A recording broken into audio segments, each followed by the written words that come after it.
राम राम मित्रांनो, येत्या 29 तारखेला फलटण केसरी जबरदस्त बैलगाडा शर्यतीचं मैदान रंगणार आहे मित्रांनो. आणि या मैदानासाठी चांगले चांगले जे पैरे आहेत ना ते जवळपास फिक्स झालेत असं ऐकण्यात आलेलं आहे. आणि मित्रांनो, जर काही पैरे फिक्स असतील ना तर 100% घासून आणि ठासून लढते होणार आहेत, यात काय वाद नाही मित्रांनो.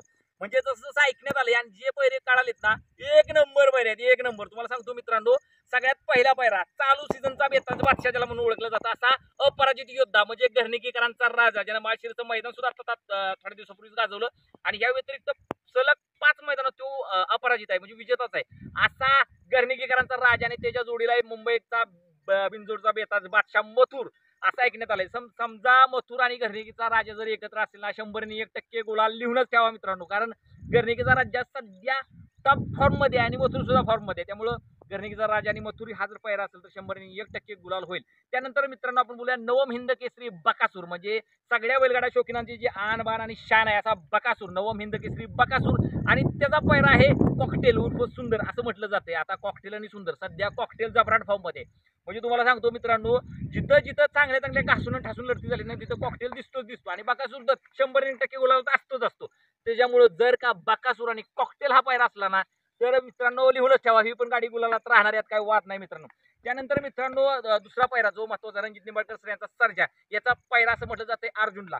खरं तर अर्जुन आजच्या तारखेला जिथं जिथं मैदानात पोचतो 3 फेऱ्याच्या तिथं 100% गुलाल घेतोया. त्यामुळे अर्जुनचं स्पीड आणि सर्जाचं स्पीड जर काही एकत्र लागलं, दोन्ही इंजन टॉपची, त्याच्यामुळे ह्या इंजनांनी जर ताकद लावली नाही तर 100% ही पण गाडी गुलालात राहू शकते, यात काही वाद नाही मित्रांनो. खऱ्या अर्थाने हे मैदान आहे की इथं काही होऊ शकतं, काहीही घडू शकतं. आता तसंच अपवाद आपण म्हणू शकतो, लखन आणि बुंगा ही जोडी एकत्र पडते असं म्हटलं जाते. आता बुंग्याचं स्पीड आपण बघितलं मागच्या वेळी सेमीला, जरी पब्लिकच्या चुकीमुळे असेल किंवा काही कारणाने ती गाडी फॉल झाली असली तरी पण बुंग्याचं स्पीड जबराट आहे. आणि 3 फेऱ्याच्या शर्यतीत सुद्धा ते आता ताकदीनं धावायला लागलाय. त्याच्यामुळं बुंगा आणि लखन ही गाडी जर एकत्र असेल तर नक्कीच तो रिझल्ट पण आपल्याला एक वेगळीच अनुभूती देऊन जाणार आहे, यात काय वाद नाही मित्रांनो. त्यासोबतच मित्रांनो अजून एक गाडी म्हणतात की कंटिन्यू पळते, ती म्हणजे बॉस ज्याला म्हणून ओळखतो आपण बैलगाड्या शर्यतीतला, असा सुंदर बांगडेता त्यांचा सुंदर. आणि त्याच्या जोडीला सुंदर लय दिवसापासून ते सुंदर त्यांच्या जोडीला असतो. ती जोडी जशीच्या तशी पळते असं म्हटलं जाते. तर ही जोडी जरी एकत्र असली ना तर 100% गुलाल राहू शकते मित्रांनो. तुमच्या माहितीत काय पैरे आलेत का की काय असेल तर ते कमेंट करून नक्की सांगा. पण आता आमच्या माहितीवर जेवढे पैरे आलेत तेवढे तर हेच आहेत की घरणिकीचा राजा आणि मथुर, अर्जुन आणि सर्जा, बकासूर आणि कॉकटेल सुंदर.